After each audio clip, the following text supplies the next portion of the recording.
The dialogue between the Modi government and farmer leaders has once again hit a dead end, with the government proposals refusing to find acceptance with the farmers. The government did agree to dilute some of the key clauses in the new laws, but the farmer unions have rejected the government's proposals. They are adamant that they want nothing less than a complete rollback of the farm laws. The farmers are threatening to intensify their agitation. What's more, the opposition parties too have now joined the chorus for the laws to be repealed. Here is our lead story tonight. The Narendra Modi government's efforts for a truce have fallen flat. Farmers who laid siege to the national capital have rejected the government's offer to dilute the newly passed farm laws. They are insisting on a complete rollback of the laws and scrapping of the proposed changes in the Electricity Amendment Bill. The leadership instead has made a call to further intensify the stir. हमारी आगामी कार्य योजनाएं ये रहेंगी, आंदोलन और तेज किया जाएगा और एक के बाद एक हम दिल्ली की सड़कों को जाम करते जाएंगे और पूरे देश में आंदोलन किस प्रकार से गतिमान हो उसके लिए सारे प्रयास किए जाएंगे, मगर जब तक 3 अध्यादेश निरस्त नहीं होंगे हमारी जंग जारी रहेगी। 14 तारीख को पूरे देश में धरने प्रदर्शन किए जाएंगे। धरने के साथ साथ ये दूसरी स्पेसिफिक जो दिल्ली के इर्द गिर्द के प्रांत है, उत्तराखंड, यूपी, पंजाब, हरियाणा, मध्य प्रदेश, राजस्थान, ये एक दिन के लिए दिल्ली चलो की काल देते हुए धरने लगाएंगे। दूसरे देश के जो हिस्से है साउथ इंडिया, वहाँ वो लोग 14 तारीख के बाद भी इन धरने प्रदर्शनों को जारी रखेंगे निश्चित काल के लिए। जो डीसी ऑफिस हैं, स्टेट्स के जिला हेडक्वार्टर्स हैं, उनका भी घेराव होगा और ऐसे धरना प्रदर्शन है उसको आगे बढ़ाते जाएंगे।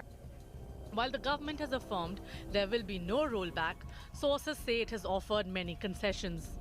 Sources say the government is ready to give a written assurance on MSP and grain procurement, a uniform tax rate for APMC mandis and private trade areas, special farmers' court for dispute redressal, and relaxations in the punishment for stubble burning. ये जो कानून है उसमें APMC भी रहेगी, MSP भी रहेगा, सरकारी खरीद जो होती है वो भी रहेगी और लेकिन दूसरी भी एक विंडो अपॉर्चुनिटी की किसान के लिए मिलेगी, जहां ज्यादा दाम मिलेगा वहां वो बेचेंगे। जो सरकार की ओर से प्रपोजल आई है, हम सब ने फैसला किया है, उसको देखा है, उसको हम पूरी तरह से रद्द करते हैं। अगर सरकार द्वारा कोई प्रपोजल भेजती है तो उसके बारे में विचार करेंगे। Meanwhile, a delegation of 5 opposition leaders, including Rahul Gandhi, Sharad Pawar and Sitaram Yechury, met President Ram Nath Kovind to raise farmers' concerns. A couple of points we mentioned to the President. The first was the manner in which these bills were passed, without any discussion, without a conversation with the opposition parties, and certainly without a discussion with the Kisans of this country who have built this country. So the way the bills were imposed, we see it as an insult to the Kisans of this country. The government had anticipated that the farmer unions may not instantly agree to their proposed amendments, but the call for nationwide agitation by the unions definitely sent the government into an emergency huddle. Both sides have dug their heels in. It remains to be seen now if the government will bend over and call the farmer unions for talks again, or will it go to the people now, hoping that the farmer unions have lost sympathy with their call to disrupt normal life. Paulami Saha in Delhi for India Today. In the first part of this discussion, I want to introduce 2 top economic minds on completely the opposite side of this divide, starting with Gurcharan Das, well-known economist, author, representative of India Inc. Devendra Sharma is one of our best-known agriculture policy experts. Devendra Sharma, I come to you first. The farmers had some grievances about there being different cesses that operate on government mandis and private mandis, about the future of the minimum support price. The government has accepted those key demands that the farmers have been making. Would you now, at the start of the Newstrack, accept that most farmers are being unreasonable by rejecting the government's rather gracious and magnanimous offer? If You say you want all or nothing. That's hardly the right way to approach any negotiation. You see what you get, you try and maximize your pie, and you make the best of the current situation. What do you make of the approach that the farmers have taken? Devendra Sharma. Well, there is no denying that there is a climb down by the government as far as the farmers' demands were concerned. And it has, been soft on a couple of points that the farmers raised. For instance, you talked about the electricity bill and also about the stubble burning, punishment and so on. But I think where the talks are stuck and where I think the farmers are still not going to give up or are not willing to give up is on the issue of MSP, the minimum support price. You are very right that the government has agreed to allow the state governments to amend the APMC and to ensure that they can have the taxes also in the private mandis that will come up. And that is one thing that the government has done, but it has left it to the state governments to do it. Now, there are two questions here, Rahul.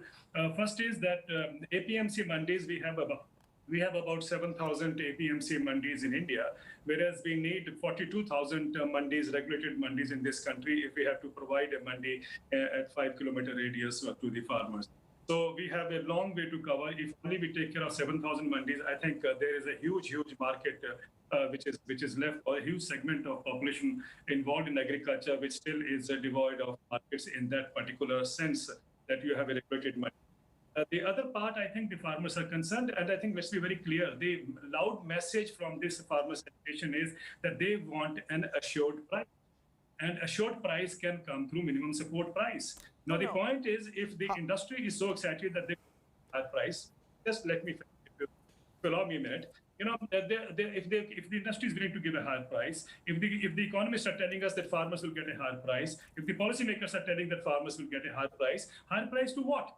The benchmark we have only is MSP. So if everybody is willing to give a price over MSP, over and above MSP, please tell me then what is the problem in making MSP a legal instrument? No, I don't know, Devendra Sharma, where you studied economics or what your economic philosophy is. How can the price of any product, the quantity of which is not known, the quality of which is not known, the demand of which is not known, the supply of which is not known, be mandated under law? That goes against the very premise of how any free market functions. Now, Gurjar and Das, what are you making of the government's adjustments, the government accepting a lot of the key demands, but the likes of Devendra Sharma say, if you think corporates will be good for farmers, then guarantee that you will buy above the minimum support price. Is now come and got stuck on that issue of whether minimum support price can be mandated by law or not. You know, this is ironical because we are giving in these laws freedom, azadi, to the farmer. And the reality is that farmer has been, it's like a bird, a चिड़िया जो पिंजरे में बैठी रहती है, उसको आजादी दो, पिंजरे को खोलो, you open the bird cage and the bird is unwilling to fly. So the farmers have got over all these 50 years so used to a system which is a third-rate system, which was based on scarcity when we have plenty today, and it has the whole scenario has changed. They want to stick to it, and they just the fortunate thing is that agriculture is also a state subject, and so the way forward could be that you treat states independently. In other words, most of this problem arises in Punjab. Only 6% of our farmers take advantage of MSP. And really, these are rich farmers. Financially, they have larger lands, and they are also the alliance with the Aratiyas, who are also rich, who earn 1,500 to 3,000 crores a year. So they are going to lose because there'll be competition. You don't have a assured trader. No, but that's the point, Devendra Sharma. I don't agree in the least with your contention on minimum support price, because if the government said we will not buy your produce on MSP, then you can have a problem. If the government says, I am here, I will buy at MSP in the way that I have, this will continue in the future. If, however, a private company wants to offer you a rate which you want to settle at, you have that extra alternate option of choosing to sell directly to a private operator. Farmers aren't silly, they aren't juveniles, they will sell to whoever gives them the better rate. How can anyone say, I will demand, I will block the Delhi-Jaipur highway, the Delhi-Agra highway, unless you can commit that you will buy at the price which is being mandated by law? No price can be mandated by law. Well, earlier you said that where did you study economics? Well, I studied economics in a university. So economic philosophy, one second, before you get this wrong, it's about, I said, I don't see how you shape this economic philosophy. I don't agree with the economic philosophy. I'm questioning you. I'm not in the least bit questioning your academic credentials. That's not the intention, don't get me wrong, but I am questioning the premise of what you're suggesting, where you're saying the price at which the product is sold should be mandated under law. That makes no sense, sir. Well, I think let's be very clear that the outdated economic model that other people are trying to suggest, the market economists are trying to suggest, at the time is over for that. All over the world, we have seen markets have not worked for farmers, whether it is America, Europe, Canada, or whatever country you want to see. Now, the point is very clear. The farmers want an assured price. There is nothing wrong in it. And I think it is time that people realize that we cannot have another third-rate system being imposed on farmers. Sir, how can you say, Devendra Sharma, how can you say there's nothing wrong in demanding a legally mandated fixed price?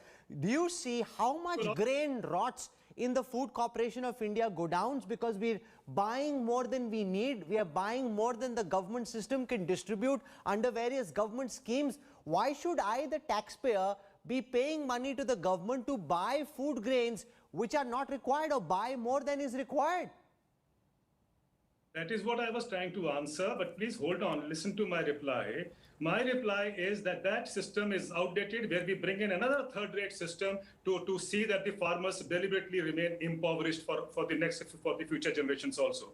You know, this system has not worked in America. I told you this system has not worked in Europe. It's sustained by massive agriculture subsidies in America and Europe. Farmers have got out of agriculture in America. Farmers have got out of agriculture in the European Union. I don't understand where these corporate activists are trying to tell us that the system worked very well in America, so it will work in India. It failed in America. I don't know how it will do wonders in India. Now, to your question, you know, where do we provide farmers? Now, please tell me, is it not a freedom for corporates? What we are bringing in is actually freedom for corporates. You go and buy anywhere at any price. There's no tax and so on and so forth. Now, after the pressure from farmers, at least we are at least admitting that, yes, you can have taxes imposed in the places where APMC and other areas are concerned. But the point I'm trying to make is that, you know, when the system has not worked, and if everyone is trying to provide a higher price, my initial question remains, why can't you make MSP a legal right for the farmers? If then can be minimum wages for laborers, if everyone can get an assured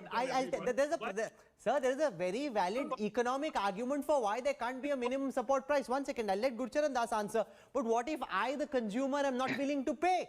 What if the farmer is producing more wheat, more rice than we need? Why should I, the Indian taxpayer, have to fund government procurement more than what the government requires for poor people through the public distribution system? Gurcharan Das, respond to the question that Devendra is asking. You know, this MSP is a choice between having a command economy or a demand economy. What you've been saying, Rahul, is the fact that MSP forces the country to produce what people don't want and not produce what they want. People want pulses. And instead we have these mountains of rice and wheat which are coming out of Punjab. And they are often eaten by the rats. And I mean, it is staggering.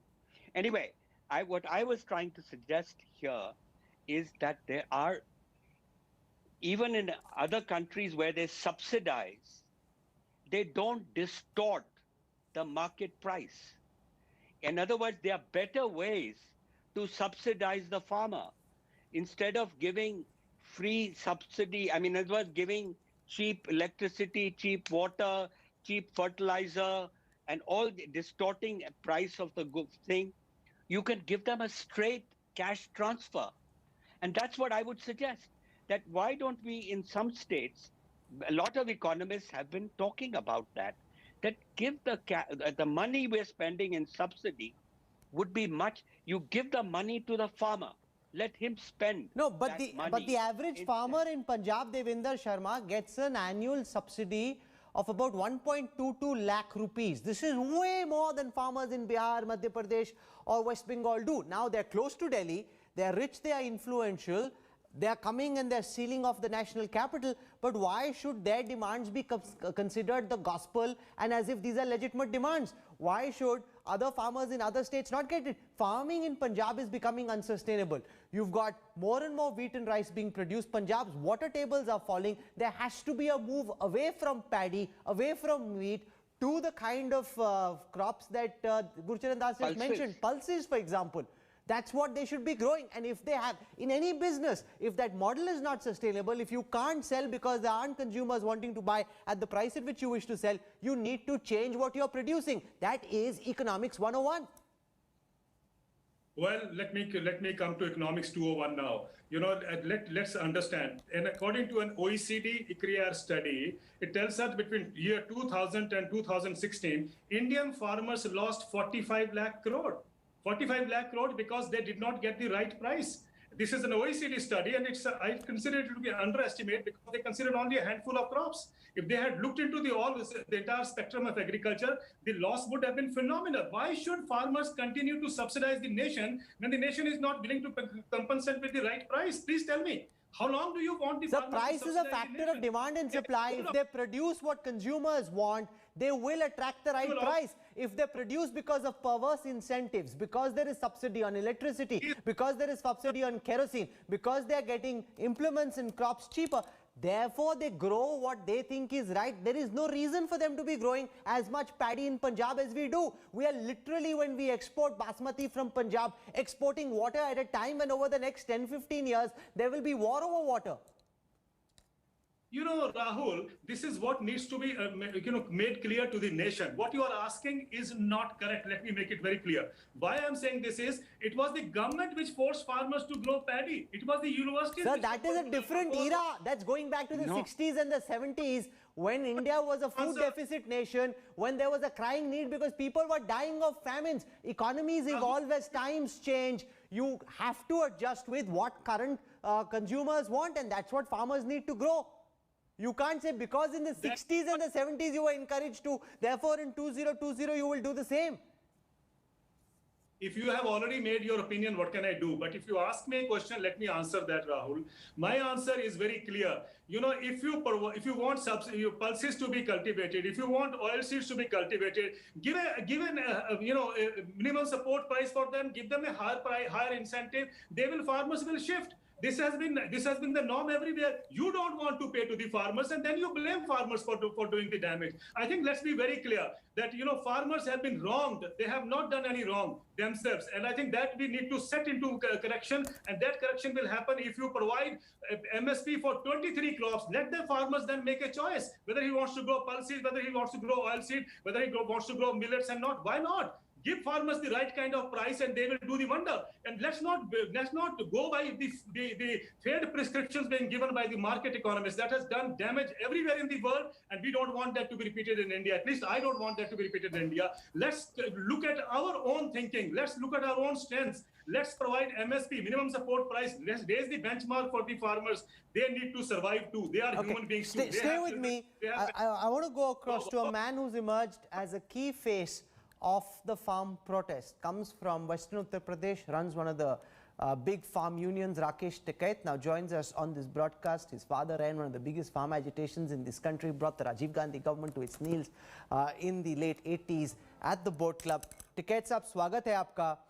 सरकार ने बड़ी पेशकश की किसानों को, कहा कि ज़्यादातर जो मांगे हैं कि जो सरकारी मंडी है, जो निजी परचेज हैं, उसमें हम सेस बराबर रखेंगे, किसानों को हक मिलेगा कि वो कोर्ट जा सकते हैं, डिस्ट्रिक्ट मैजिस्ट्रेट के खिलाफ डिस्ट्रिक्ट मैजिस्ट्रेट का शिकायत करने की ज़रूरत नहीं है. उस सब के बावजूद किसान अपना आंदोलन बढ़ाना चाह रहे हैं. ऐसा क्यों हो रहा है? सरकार की जो तमाम पेशकश है उसको फार्मर्स क्यों नहीं एक्सेप्ट कर रहे हैं?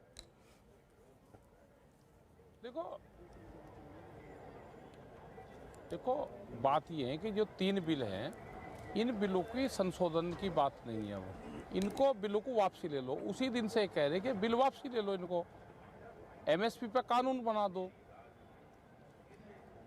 कई 6 दौर की बातचीत हो चुकी है उनसे, तो बिल पूर्ण रूप से वापसी लेने पड़ेंगे इनको। सर ऐसा है ना, बिल बनाने के लिए और कानून बनाने के लिए देश की जनता तो सरकार को चुनती है ना। सरकार का हक है कि वो क्या बिल लाती है। अगर आपकी कोई आपत्ति है, आप विरोध दर्ज करके बिल को चेंज करवा सकते हैं। विपक्ष में सड़क पे बैठ के या सड़क जाम करके ये कोई कैसे कह सकता है कि जब तक बिल वापस नहीं लोगे मैं चक्का जाम और बढ़ाऊंगा? इसका तो कोई लॉजिक नहीं है। जो सरकार पेशकश कर रही है उसमें आप और डिमांड कर सकते हैं और मॉडिफिकेशन कर सकते हैं। ये क्या बात हुई कि आप नहीं हटे तो हम हटेंगे ही नहीं?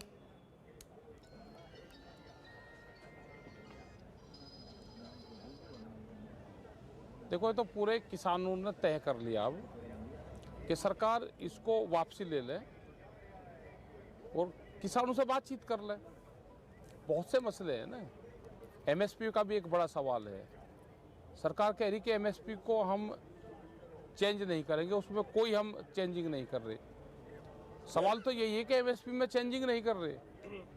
जो सस्ते रेट पे व्यापारी खरीद रहा है, सस्ते रेट पे मंडी के अंदर खरीद हो रही है, उसको आप कैसे रोकोगे? किसानों को कैसे प्रोटेक्ट करेगी सरकार? कैसे उनको समर्थन मूल्य मिलेगा?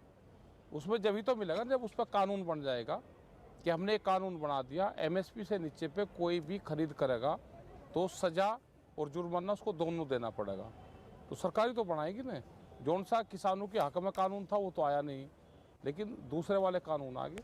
सरकार अभी एक उन कानून को रद्द सरकार ने एमएसपी का जो सिस्टम है कारण फिर उसको बना लेंगे। जो वर्तमान प्रथा है उसको तो सरकार चेंज नहीं कर रही है। सरकार कह रही है कि हम एक एक्स्ट्रा जरिया दे रहे हैं। अगर किसी किसान को लगता है कि वो किसी प्राइवेट कंपनी को बेचना चाहता है वो बेच सकता है।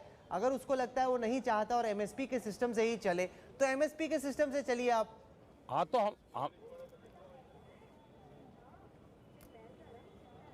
देखो एमएसपी पे तो खरीद नहीं होती, बहुत कम खरीद होती है और बाहर प्राइवेट वाला बैठा है वो लूटने के लिए बैठा। किसान का तो कोई है नहीं। किसान तो जब बच सकता है जब उस पर कानून बन जाएगा कि एमएसपी से नीचे भी कोई बाहर का प्लेयर आएगा खरीदने, बाहर की कंपनी आएगी तो वो उसके नीचे पे नहीं खरीदेगी। ये तो उसको कानून बनाना पड़ेगा ना, जब ही रुक सकता है किसान का। तो भाई उसने मक्का पंजाब से लगा के और पूरे बिहार तक मक्का 600 रुपये 800 रुपये क्विंटल में लूटी है। किसान का धान 800 और 1100 रुपये में लूटा है। तो दिन में लूटा है किसान को। क्या कोई दिल्ली के लोग जो हमारा इतना बड़ा कृषि मंत्रालय है, इतना बड़ा सिस्टम देश में है, हमारे हर तहसील पे एसडीएम और पुलिस फोर्स और डीएम सब बैठे हुए हैं, क्या किसी ने रोकने की वो करी है कि किसान को क्यों लूटा जा रहा है? ये जो जनता आ रही है दिल्ली के चारों तरफ, ये लुटकाई है यहाँ पे। ये आज से 32 साल पहले भी आई थी, ये 32 साल के बाद में दोबारा फिर आए हैं। ये अपना हिसाब किताब मांगने आए हैं। इनका हिसाब किताब दे दो। कोई गलत थोड़ा कर रहे हैं। सरकार से 6 दौर की वार्ता होगी। हमने कहा कि इसको चेंजिंग कर दो। भाई किसान के रिफॉर्म की आप बात करते हो, किसान से आप बात नहीं करोगे। सब लोगों ने निर्णय लिया है कि जो भारत सरकार का जो प्रस्ताव आया था उसको निरस्त करते हैं और नया जो बिल है ये बिल निरस्त हो। नहीं, सरकार ने तो कह दिया है, लिखित में दे दिया है कि हम लॉ वापस नहीं लेंगे। सरकार ने कहा है कि हम लॉ वापस नहीं लेंगे, कानून तो नहीं रद्द होंगे।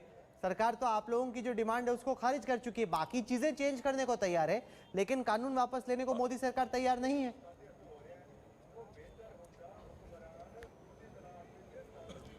चलो अब देखेंगे क्या होगा भाई, उसमें ना तो मैं कुछ बता सकता। ये तो देश का किसान बताएगा। अब अगर वे नहीं ले रही मेरे कहने से तो लेने की नहीं, और सरकार ने मैंने कर दिया तो देखेंगे क्या बात होती है। किसान तो मानने को तैयार नहीं, ना किसान दिल्ली छोड़ने को तैयार है। ये देश का किसान का मसला है। ये किसी एक संगठन का मसला नहीं, ये राकेश टिकैत का मामला नहीं है कि मैं कह दूंगा और जनता हट जाएगी। मैं भी कह लूँ, कोई कह ले, जनता यहाँ से जानने वाली है नहीं। अब ये गांवों में पूर्ण रूप से मैसेज है। अब जो भी होगा भाई देखा जाएगा। Chalo, we leave it over there. Rakesh Tikkai, thank you very much for joining us. That's one of the most important farmer leaders in this agitation. Rakesh Tikkai joining us. I want to go across to Vivek Bharti. Has spent a lifetime seeing how corporates can work with the agriculture sector and how this could be beneficial for both sides. You've just heard from Rakesh Tikkai and before that from Devinder Sharma. And the point is, all the pathos, all the emotion is with the likes of Devinder Sharma and Rakesh Tikkai. You, Gurcharan Das, can say whatever you want. Ultimately, you will appear pro-corporate, pro-government, and Devinder Sharma and Rakesh Tikkai will seem to have the more emotionally compelling argument. Now, how do you deal with this kind of a situation where there is economic logic on the one side, compelling economic logic, and the emotions of the Indian Andata on the other? You're asking me? Yes. So there is obviously a huge trust deficit. There's obviously a very huge trust deficit. And the dialogue must continue. That is one thing is there. The point that Devinder was making that we need to diversify crop, there has to be a crop diversification. Everybody has agreed on that. The issue is, how do you reach that goal? The wheat-rice rotation is not sustainable. Corporates don't have much to do with rice rotation. You need a competitive market design. All these things are on the table. I don't think the government had moved in the right direction, but unfortunately, this whole thing has got so politicized. If you look at the previous government, the Congress government wanted to do the same thing. Planning Commission has written documents on proposing similar changes that the present government has introduced. The Congress party in its meetings has talked about these changes which they could not do earlier. We are, unfortunately, I think the political divide in this country has taken a toll, is taking a toll on what seems to be the right direction for agriculture policy to move. That's all I would say. No, Gurcharan Das, you heard the rather threatening tone and tenor of Rakesh Tikkai. कि ठीक है देख लो क्या करेंगे हम भी यहीं बैठे हम नहीं कहीं जा रहे and the reality is if you study the Indian agricultural cropping pattern most of these farmers who've come have largely sown their wheat. They've done the first round of irrigation. There's very little to be done on a daily basis on the farm, so they have time. It's not as if they'll be desperate to go back to their farms. They have some time. They're sitting here, and unlike say what you would do in a CAA Can I make one point? Can I make one point? Yes, go on. Can I make one point? Go on, Vivek. You know, markets operating perfectly fine in the dairy sector, in poultry, in various other crops, in various other agri-based activities. Why can't they operate elsewhere? We can support them. We can support the market, but you can't ridicule the markets completely. MSP works on less than 10% of the cropping system. There are a whole lot of sectors, fruits, vegetables, which are working on the market system. And corporates are involved in dairying. Large companies are involved. Okay, so Gurcharan Das, what do you make of the kind of response that you heard from Devinder Sharma, Rakesh Tikkai? We are here, we are going nowhere. आप नहीं हटाओगे हम देखते हैं कैसे नहीं हटाओगे. So it's going against the will of an elected government that's come up with this law and refusing to see reason, refusing to accept the multiple changes that are being offered and refusing to allow for a breakthrough. Yeah. Well, you know, it tells you how difficult it is to do reforms. And one of the failures of the last 30 years has been the reformers have not sold the reforms to the people. And people still believe that the reforms make the rich richer, the poor poorer, and the opposite is true. And so, and Mr. Modi has made the same mistake. So now I think really it's a question that you can't go back on these laws because it'll be like saying, I'll go back to the 1991 liberalization. I'll go back to the protests if they had given into the protests in the 60s against the Green Revolution. So the reality is you just have to sit down and keep talking, and you have to keep talking, and you have to just make people understand that this is the basis for creating a second green revolution in the country. This is one of the biggest enablers of transforming India's agriculture to becoming a much more productive agriculture, the same kind of agriculture that other countries, poor countries, have achieved. China has achieved this. China's productivity is 3 times higher than us. So, and also you can protect. I mean, the gentleman before me made a very good point that in the case of milk, you don't have to just talk about corporates. You can talk about Amul. No, that's a good example. That's a good example, and I want to press Devinder Sharma on this. Take dairy, take poultry.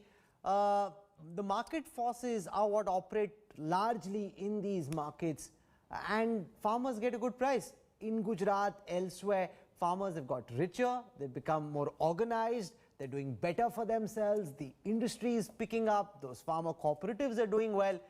Apart from just doles and subsidies and handouts, there is another way. We have to be willing to accept that there can be another way. Well, I think it is very good to listen about dairy. I'm very happy. And Amul example, I have always been saying that that's a cooperative model that we need to extend it to or replicate in the case of vegetables, pulses, and so on and so forth. Why can't we do what we have done with Amul cooperative as far as dairy is concerned? Why can't we replicate for other crops? That should be the biggest reform that India should be looking forward to. Having said that, they talk about dairy reforms. Let me tell you, in America, since 1970s, 93% of the dairy farms have closed down. In the last 10 years, 17,000 dairy farms have closed down.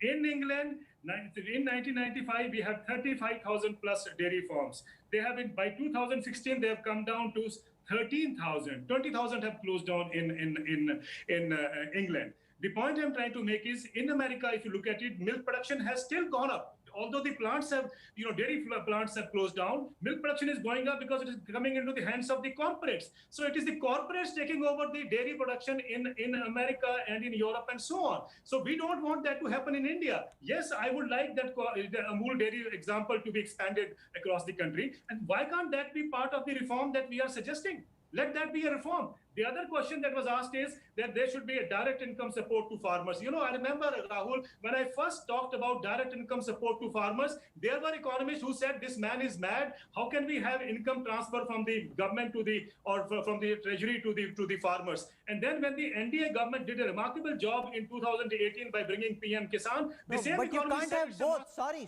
Devinder Sharma. You can't say that you want income support and you want a minimum support price. That makes no sense. You can say, okay, the 1.22 lakh rupees that the farmers of Punjab get, we'll rationalize that. There will be direct income that goes into the banks of these farmers. We've now identified the mechanisms to ensure the payment reaches without corruption to the deserving farmers. But you can't expect direct transfers and MSPs. At the same time, that makes absolutely no economic sense, Devinder Sharma. Well, let me tell you how it makes economic sense. When I talk about MSP being legal for 23 crops cover 80% of the gross crop area of the country. A. B is that because the landholding size is small in India, 86% have only 5 acres of land, and about 68% of the farmers have less than 1 hectare of land. The majority of these farmers, the small farmers, will have no surplus to sell. Let us say 60% farmers benefit by way of a minimum support price. The remaining 40% need to be covered, and including the landless farmers, need to be provided with direct income support. That's the way. That's the way we have to, ensure that the farmers receive income. That is the way for Sabka Saath, Sabka Vikas. And I think that is what needs to be emphasized. Nobody is saying that you double that amount. No. We are saying that those who do not have anything to sell also are farmers and also are landless farmers. Has it struck you ever, Devinder Sharma, that maybe a large number of people who are currently on low acreage farming need to get out of farming? That they can't just continue to, every generation, the amount of land available gets split into 2, into 3, into 4, into 5, depending on the number of children, and land holdings are becoming smaller and smaller. The reality is, which if you open your eyes, is written large on the wall and is for all to see, we need to move people out of agriculture to other jobs. You can't have people trying to live on these small lands and then having to say that there isn't enough for these farmers to go by. This is a World Bank prescription. I remember in 1996, the World Bank told us to move 400 million people out of rural areas into the urban areas, and successive governments have been thinking on this particular line. That's what the policies are designed to. No, you make it sound as if it's some, one second, sir. You make it sound as if it's some sinister conspiracy. We have more people than we need in agriculture as a reality of the Indian state at this moment. That some of these people need to move to other vocations is a reality. It's not a sinister Ambani Adani conspiracy. It's just the reality of our country. And if we don't do that very quickly, Vivek Bharti, you will be stuck with a situation where there are more and more people tilling lesser and lesser land, producing lesser and lesser, which simply isn't enough for that farmer and his family to go by.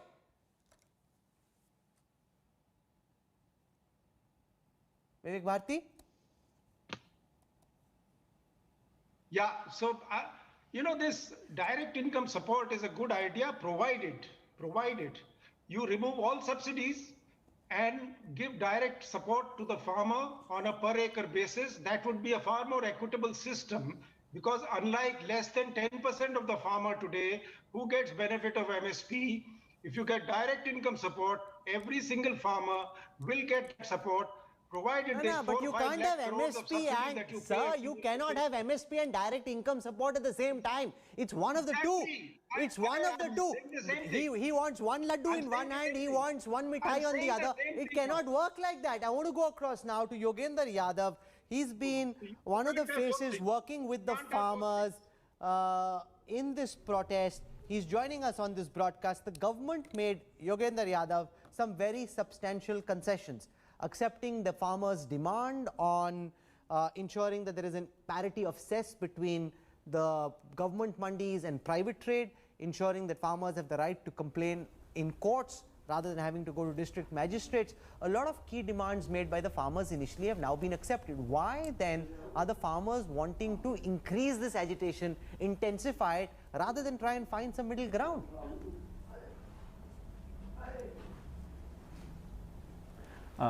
Rahul, I'm surprised that you find them substantial concessions. On the mandis, what the government has said is that the state government, if they so want, can impose cess or tax. The government is still not saying that equal cess tax would be imposed on private and the APMC. That is not the position. That's a misleading statement to the television. What they have said on paper is a very limited thing. On MSP, what they are saying is that a written assurance shall be given regarding maintaining the present system. They are not saying legal right, which Mr. Narendra Modi had demanded in 2011. They are not talking of raising MSP to the level of Swaminathan Commission. And they are only talking of retaining the present, and which is very inefficient, very low system. On the other act of Essential Commodities Act, there is not a single line that the government is proposing. On the Parali business, the government says, well, amicable settlement will be done. This is not what you say on the 13th day of a negotiation.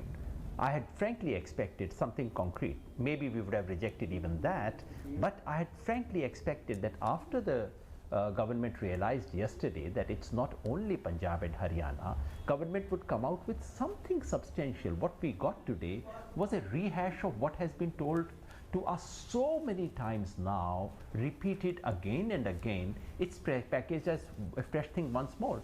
And allow me to make one more point, Rahul, because I've missed the discussion earlier. I think there's a sleight of hand in the argument here. Remember, about Parali, you can say, okay, here is a legislation which is meant to benefit population at large. Farmers are being affected. Farmers can say, I want this, and they can be compromised. But on the three key legislations, remember, Rahul, this was meant to be a historic gift to the farmers of India. Now, just assume, Rahul, I, Yogendra Yadav, want to gift Rahul Kanwal something very nice. I come and say, Rahul, here is my gift for you. Rahul looks at it and says, but I didn't want it. No, Rahul, please take it. I would say, Rahul might say, but I don't like it. I would say, Rahul, I would repackage it. You would like it. Rahul says, no, I don't like it. And if you really want to give me a gift, give me something that I've been wanting for. And then I say, no, I decided that I shall gift you something. Now you have to accept it. You are being very unreasonable. Let's have a middle way. Is that how you gift someone anything? So you is that the way the government wants to give the government farmers of the a day historic gift? also has the right and the will and the mandate of the Indian voter to go out and run the country the way they think is good in the long-term larger national interest, not in the interest of just the rich landed farmers of Punjab and Haryana and some of the other farmers who've joined this agitation, but the government has the will of the Indian people to bring the legislation that they think is required. If the Indian people turn against this government, think that they were foisting gifts that the Indian people didn't want, when an election happens, the Indian people have the right to boot the government out of power. I hear that argument very often these days, Rahul, and it seems that what we have agreed as a democracy is once you are elected for 5 years, you can do what you like. Courts don't matter, constitution doesn't matter, because these three bills are unconstitutional as well. Courts don't matter, constitution doesn't matter, morality doesn't matter, only votes and elections matter. Now, I do believe votes and elections do matter. They matter quite a lot. And yes, this is a legitimately elected government. I do not doubt that. But does that give this government the right to have laws which are unconstitutional? Does it give this government the right to form legislation? Whether a law is constitutional or not cannot be decided on the Jaipur-Delhi-Agra highway. Consulted for 1 day. Sir, whether a law is constitutional or not cannot be decided via a chakka jam on the Delhi-Jaipur highway. If it was only a constitutional question, and if the Supreme Court of India could be trusted to take up constitutional questions on time and educate them, things would have been very, very different. But as you know, big constitutional questions have come up in this country, and Supreme Court has not found the time to even schedule hearing of those questions. But be as it may, the real issue is how can you pass such major legislation about any constituency in this country without even consulting them? Rahul Kanwal, you tell me, if the government tomorrow, using its mandate and every nice thing that you said, were to have a law about the benefit of journalists, that every journalist, in order to be secure, will report in the police thana before coming to his television studio, what would you do? No, we don't want it. Then someone would step in and say, let's have a middle way. This is a government. Let every journalist report on Monday, Wednesday and Friday. What would you do, Rahul? You would say, this is a joke. Stop this. Take this law back. That's what the farmers are saying. Well, that's not really a correct analogy, because nothing is being taken away from the farmer. They're being given an additional route to sell. And no farmer is so juvenile that he will sell to a corporate or a private operator unless he sees benefit, because the existing mechanisms, good, bad, ugly, continue. If the farmer wants to stay there, he can continue selling under the current system. He doesn't need to switch. Nothing's being taken away. Therefore, your analogy does sound fancy, but it isn't strong, rationally speaking, sir. Rahul, you seem to have bought government's propaganda lock, stock and barrel. That's the whole point, and I hope Devendra Sharmaji was here, he would have clarified it. Something is being taken away from the farmers. Otherwise, these farmers are not idiots who have come all the way from Punjab here in winter, weathering all kinds of problems, unless they fear something is being taken away. And that something which is being taken away is the minimum protection of the existing mandi system. Existing mandi system is faulty, defective, needs to be fixed, needs to be improved. We need more mandis in this country. We need better functioning mandis in this country. But this particular law threatens to take away that minimal protection. This is why they are here, and this apprehension needs to be addressed. The minimum that the government should do is A, recognize, yes, these are farmers, yes, they have grievances, yes, it is our job to address them. That is not what the government is willing to do even now. Okay, we've heard from the government, we've heard from those who are supporting the government's policy and its approach, and those who are opposing it. I'm out of time. As always, I don't take sides. I don't tell you what to think. We've heard from Yogendra Yadav, Devendra Sharma on the one side, Rakesh Tikait on the same side, and from Vivek Bharti and Gurcharan Das on the other. You decide who you think has the more compelling argument. But this is a very, very volatile situation. We'll track this story very closely. I'm slipping into a break. I'll have more for you on the other side. Stay with us.